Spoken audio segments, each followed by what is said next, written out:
Hi, welcome to Forcible Entry. Today we're going to talk about the basics of forcible entry, starting with the size up of a door, as well as getting to the basic techniques of this. This video is just going to cover some of the initial techniques of forcible entry. If you'd like to continue to learn more advanced techniques, there are many scenarios out there that you can change and do some other things, and it takes a lot of practice and just education, and continue to learn from this and keep building on what you're getting from this video.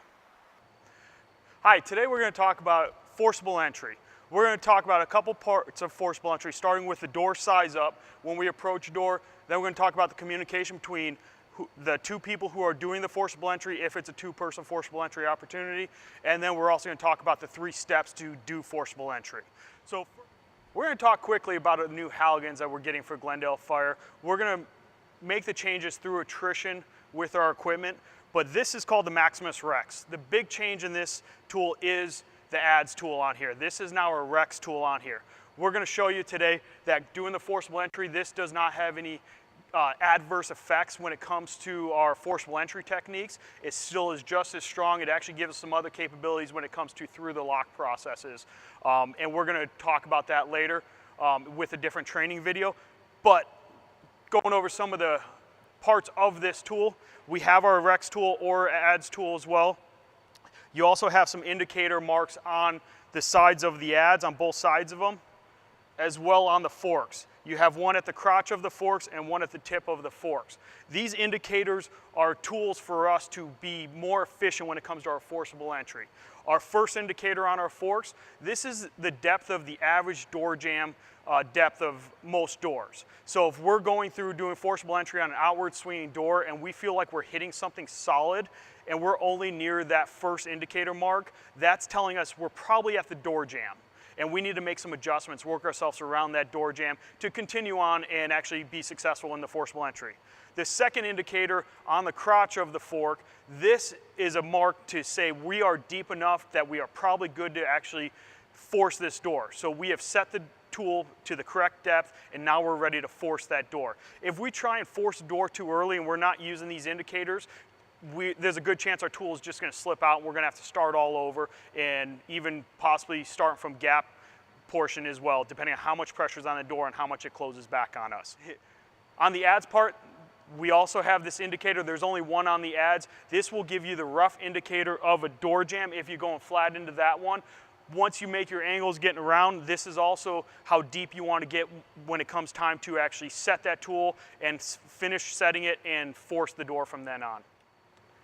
So the first part of forcible entry is doing our size up. When we talk about our size up, first step is knowing our occupancy, looking at our occupancy. Is it a residential building? Is it a commercial building? Those things play into how secure our doors are going to be for this operation. Then we're going to start looking at the frame of the door. Is it a wood frame? Is it a metal frame? Those are going to play into what we're going to do to try and make our way through these doors, as well as the door being wood or a metal door. From there, then we're going to take the basic part of looking, does this door swing inward or outward? Is it left-handed or right-handed? Where are the hinges at? All those things are going to play into how we're going to attack this door. From there, we are going to look at where our lock cylinders are. Our standard lock cylinder is sitting right by the jamb side, away from the hinges, right about our waist level. We're going to address those, and we can come up and actually sound the door with our Halligan, hit it low, hit it middle, hit it high. That's also going to give us an opportunity to tell if there's any additional locks through there just by the feeling of that. It may give us something, it may not, but it's a good part of the size up to help give us some information. After we identified where the lock is on there, we're going to look for any additional locks, any carriage bolts, any things that are just out of normal on there. They're indicative of additional locking mechanisms that are on that door. That's going to create a little more work getting through these doors. From there, we're also going to say, is there any security devices on here, from angle iron, cylinder guards, anything else that may cause challenges for us to get through these doors. And the last and most important part of it is our fire is going to dictate our urgency to get inside of this. We need to know what's going on with the fire, so how fast we have to get through these doors, how much time we have, and just the all-out urgency of the doors. Our steps for forcible entry are gap, set, and force. We need to create a gap in that door, whether it's going against the door jamb, giving us space to actually get the tool in there and start working, or if it's an outward swinging door, we need to create a gap through the seam of the door so that we have enough space to get our tool in there. So number one, create that gap so we can start our work. Once we create that gap, we need to get that tool into that door and get it set so that we have the ability to force the door. If we have two people there, we're going to use a partner for either of those operations as needed. We're going to talk about communications in a minute. And the third and final step is force. So it's going to be gap, set, force to get through any forcible entry door. So the communication piece of forcible entry between myself and my partner is going to be 3 commands: hit, drive, and stop. When we say hit, all that is my partner is going to hit the Halligan 1 time. Because in between those hits, I'm going to still be adjusting the Halligan because I'm still working my angle to get into a good position on this door so that we can force through the door. When I tell him to drive, that is his time that he is going to do a nice rhythmic, constant, hard hits to set that tool. There's not going to be a lot of movement of the Halligan. It is set where it is, and we are now driving it in to get it in a good set position. And then when we get it set to the point that I want, I'm going to tell him to stop. Those are going to be the 3 commands that we're going to use as we're swinging tools and actually working our way through the prop. We're going to go through doing a forcible entry on this door. We're going to start with our size up. Coming in, we got a metal frame door, metal door. It's an inward swinging door, hinges on the left side. Don't see any additional locking mechanisms. Still can come up and sound the door, can hit the door. You hear it's solid in the middle, it felt in the middle, doesn't feel like anything else is securing around it.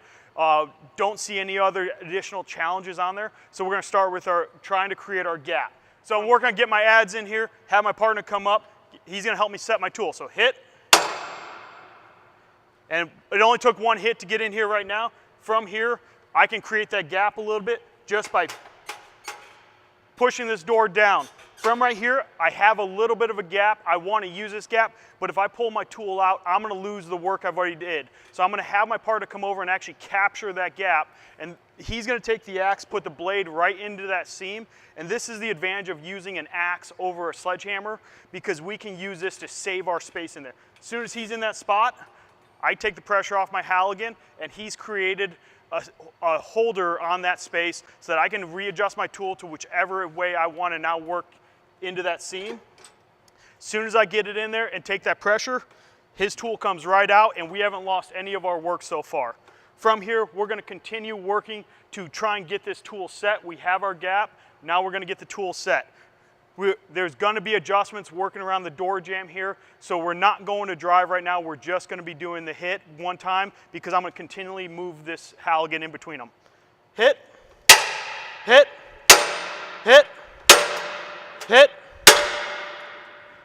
While we're doing this, as you can see, my eyes are always focused here. I'm not worried about what he's doing. I trust in my partner. He's doing a good job and he's hitting square on the back of the Halligan. My focus is to where I'm going with the end of the tool.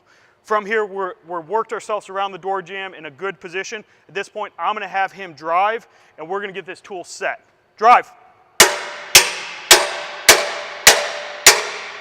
Stop. So he's driven our Halligan all the way down to the crotch of the forks here. From here, we have a tool set and it's good to go. We can force this door from here. From here, we went to force the door. We felt it crack. It didn't quite open it up. We bottomed out. We have a couple options from right here. I'm going to have my partner come over again and we're going to actually have him, I'm going to have him help me with some leverage, putting it backed up to our Halligan, so we can create a little bit more leverage on that to try and help force the door. If it doesn't want to bite as it's going here, we're going to go with plan B on this. So plan B, have him capture our work already. He's going to put the axe in there, and now I can put the adds into our gap. Once we're in there, I'm good. He pulls his axe out. We can use the other part of the tool to finish opening up that door. So now we come up and we're going to do another size up of this door as well. We still have a metal frame door, metal door. We now have an outward swinging door. The hinges are to my left on this. So as we approach this, our mindset is still the same. We're going to want to know where our locking mechanisms are. You can sound low, you can sound in the middle, you can sound high. Looking for any additional lock cylinders. Right here, I feel all the locking stuff is right here, and it's a training prop, so it's very easy to see it. But we're going to look for any additional security challenges as well. And once we've identified what our challenges are on this door and all the other information from which way it swings and that, we're ready to start forcing this door. We're going to go back to our gap set force. For here, we need to create a little purchase point in between the seam of the door.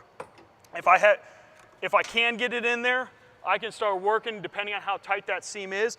Here I can just get the tip of the adze in there, so I'm gonna have my partner help me just get it set a little bit more. Hit, hit, good. From right here, that tool's in there. Not quite a great purchase point yet, so I can actually crush this door to help give myself a little bit more room. And you can either push the Halligan up or down, whichever way feels better for you to create your gap. I push it down a little bit, and I'm gonna have my partner capture that seam so that we can start getting our tool in there to force this door. So he's captured that, we've created our gap, now we're gonna go set the tool.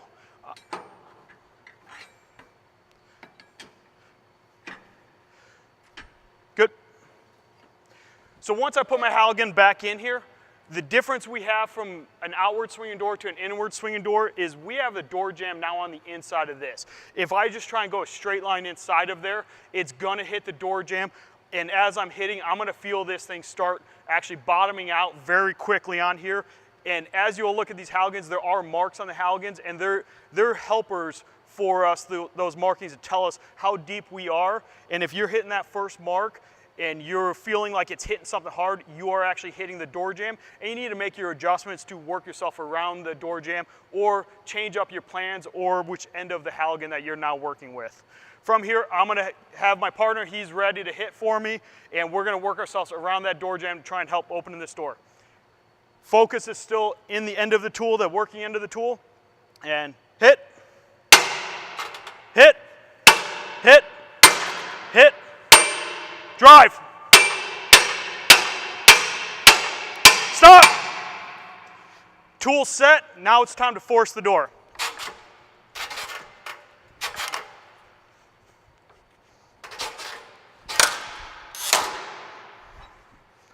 Door doesn't quite open all the way from right here.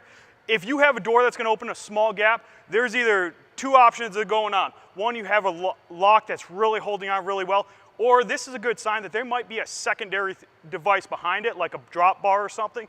From this gap, if you have a drop bar, it gives you the opportunity to take your Halligan and drive it through there, and I can put it right onto the drop bar. If it's a piece of wood, we're gonna put the forks right on there. I'm gonna have my partner drive straight through that and break that piece of wood. If it's a piece of metal, we're gonna have the same effect on it. It's just gonna take more work to actually drive through and bend that metal and break the brackets that are holding it on there. From right here, we can just finish this door off knowing that this is the locking mechanism. Put the adze inside there and finish opening the door the rest of the way. Thank you for going over forcible entry today. Just remember to follow these basic techniques that we've covered today, starting with your size up. Size up of understanding what type of occupancy you're going to, what type of doors you're faced with, what type of door frame you're going, is it swinging inward, outward, looking at the lock cylinders, how many lock cylinders are there, what's the location of them, are there any other additional security items that are on that door that you're getting faced with, and obviously your urgency is going to be built by the fire and what the scenario is you're looking to get in there. So use that size up to your advantage when it comes to your forcible entry. Start with that, and then you're going to be successful after that of working your multiple plans to get in that door. Start with plan A, B, and so on until you are successful at getting into that occupancy. And thank you very much. If you have any questions, feel free to reach out to the Glendale Fire Department Training Division, and have a good day.